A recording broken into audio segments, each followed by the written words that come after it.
மாணவர்கள் அனைவருக்கும் வணக்கம். நாங்கள் இவ்வாறான கேள்விகளை செய்து பார்க்கறதால எங்களுக்கு நன்மை.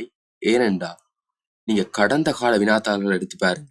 கடைசி 2 வருட வினாத்தாள் கேள்வி சும்மா பந்தி பந்தியா வருகுது. அதை உடைச்சு அதுக்கு இருக்கிற தரவை எடுத்து நீங்க விட கண்டு கொடுக்கறதுக்கு நேரம் மிகவும் முக்கியம். ஆகவே நாங்கள் இப்படியான கேள்விகளை செய்து பார்த்தா தான் எங்களுக்கு அது இலகுவாக இருக்கும். சரிதானே? 17வது கேள்வி. ஒரு மென்பான போத்தலில் உள்ள மென்பானத்தை 6 பேருக்கு சமனாக பகிர்ந்த போது ஒருவர் பெற்ற மென்பானம் 250 மில்லி லிட்டர் ஆகும். இருக்கட்டும். அவ்வாறாயின் 24 பேருக்கு பகிர தேவையான மென்பானத்தின் அளவு. அப்ப இங்க கேட்டது 6 பேருக்கு சமனாக பகிர்ந்த போது ஒருவர் பெற்ற மென்பானம் 250 மில்லி லிட்டர். கேட்ட கேள்வி 24 பேருக்கு பகிர தேவையானது. அப்ப நீங்க உடனே என்ன செய்வீங்க? 250 மில்லி லிட்டரை போட்டு 24ஆல பெருக்குவீங்க. சரிதானே? சரிதானே? ஒரு ஆளுக்கு கிடைத்தது 250 24 பேருக்கு எவ்வளவு காண 250 24 போட்டு பெருக்குவீங்க. பெரிய பெருக்கல் இருந்து பெருக்கி கொண்டு இருப்பீங்க. சில பேர் பிள்ளையெல்லாம் விடுவீங்க பெருக்க தெரியாம. ஆனா இங்க ஒரு முக்கியமான தரவை தந்திருக்கு. இப்படி பெருக்கிறண்டா ஏன் இந்த தரவு தரணும்? 6 பேருக்கு சமனாக பகிர்ந்த போது அந்த தரவை ஏன் அவங்க தரணும்? அதை பயன்படுத்த சொல்லித்தான் தந்திருக்கு. அப்ப முதலாவது என்ன செய்யணும்? 6 பேருக்கு எவ்வளவு காணுவோம். ஒரு ஆளுக்கு 250. 6 பேருக்கு 6 தர 250. சரிதானே?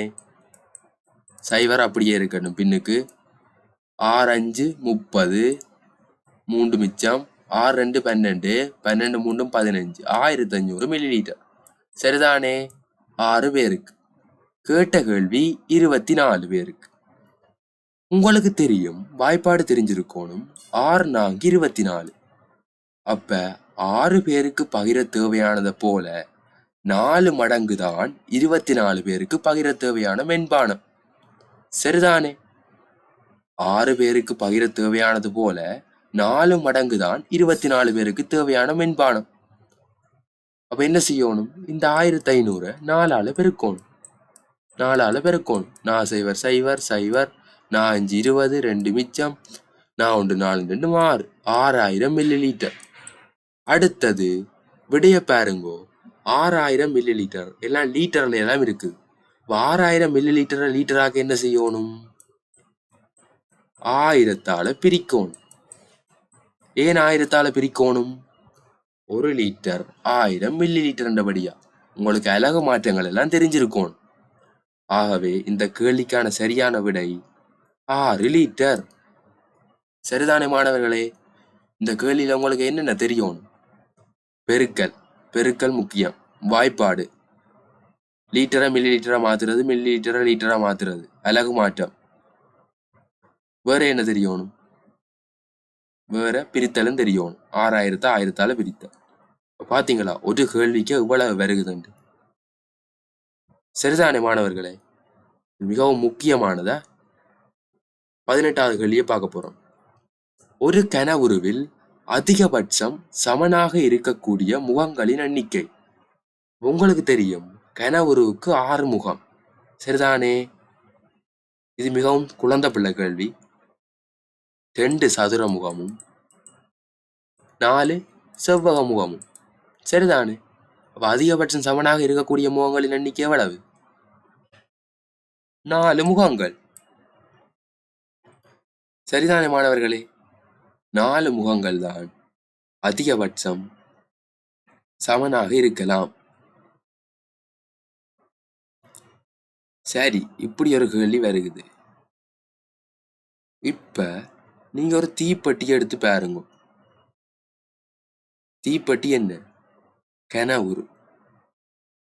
இந்த கேள்விக்கு நான் போட்ட விட பிள்ளைய சரியோ? ஏன் இங்க சொல்லி இருக்கா ஒழுங்கான கனவுரு உண்டு. ஒரு கனவுருவில். சரியா? ஒரு கனவுருவில். நான் கனவுருக்கு உங்களுக்கு தீப்பெட்டிக்கு உதாரணம் சொன்னேன். எடுத்து பாருங்க. எத்தனை முகம் அதிகபட்சம் சமனா இருக்கு? எத்தனை முகம்? 2 முகங்கள்லாம் அதிகபட்சம் சமனாக இருக்கும். ஒழுங்கான கன உருவண்டாத்தான் அதிகபட்சம் 4 முகங்களும் சமனாக இருக்கும். சரியோ? சரிதானே மாணவர்களே? ஒரு கன உருவம் நீங்க கேட்டிருக்கு. நான் தீப்பெட்டி, உங்களுக்கு அந்த நேரம் தீப்பெட்டி தான் நினைச்சிட்டீங்க, உங்களுக்கு ஞாபகத்துல வந்துட்டுது. தீப்பெட்டியை எடுத்து பாருங்க, எத்தனை பக்கம் சமனா இருக்கு. சமனாக இருக்கக்கூடிய முகங்கள் எத்தனை இருக்கு அதிகபட்சம்? பொதுவா 2 முகம் தான் இருக்கு. சரிதானே மாணவர்களே? இங்க ஒரு ஒழுங்கான கன உருவம் தந்திருந்தா 4 முகங்களா இருந்திருக்கு. சரிதானே மாணவர்களே? ஏன் 2 சதுர முகமும் 4 செவ்வக முகங்களும் இருந்திருக்கு. சரி, அடுத்த கேள்விக்கு போவோம். 18வது கேள்வியில ஏதாவது உங்களுக்கு தெரிஞ்சிருந்தா, உங்களுக்கு டவுட் இருந்தா கமெண்ட் பண்ணி சொல்லுங்க. மற்றாக்களும் தெரிஞ்சு கொள்ளட்டும், நான் ஏதாவது சொல்ல மறந்திருந்தா. சரிதானே? 19வது கேள்விக்கு போவோம். ஒரு உண்டியலில் ரூபாய் 5, ரூபாய் 2 நாணய குட்டிகள் மட்டும் உள்ளன. அவற்றின் பெறுமதி ரூபாய் 43 ஆயின் உண்டியலில் இருக்கத்தக்க ரூபாய் 5 நாணய குட்டிகளின் அதிகபட்ச எண்ணிக்கை. அப்ப உங்களுக்கு இந்த கேள்விக்கு என்ன செய்ய போறோம்டா, விடைய வச்சுக்கொண்டு இலகுவா கண்டுபிடிக்க போறோம் பாருங்க.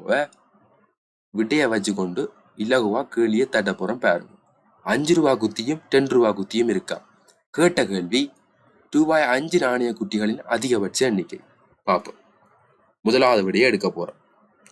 8 நாணய குட்டி 5 ரூபா படி இருந்தா எவ்வளவு? 8 5 40. வாய்ப்பாடு தெரியணும். 40. ஆனா இங்க சொல்லி இருக்கு ரூபாய் 2 ரூபா குத்தி தானே இருக்கா. அப்ப 40 ரூபாவும் 2 ரூபா குத்தியும் கூட்டினா 42 ரூபா தான் பெறும். 43 ரூபா வராது. ஏன்?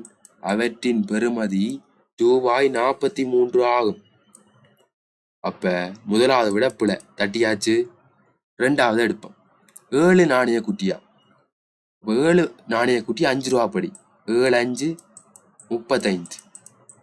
35. மிச்சம் எவ்வளவு? 43 ரூபா. 43ல 35 போனா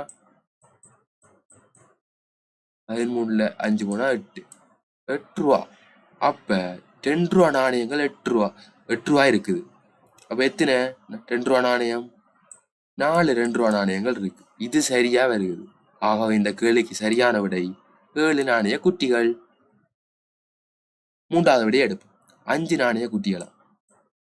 5 ரூபா நாணயம் 5 5 25. மிச்சம் எவ்வளவு? 43ல 25 போனா 13ல 5 போனா 8 1 இஞ்சால 3 ஒன்றை கொடுத்துட்டோம். 3ல 2 போனா 1 18 ரூபா.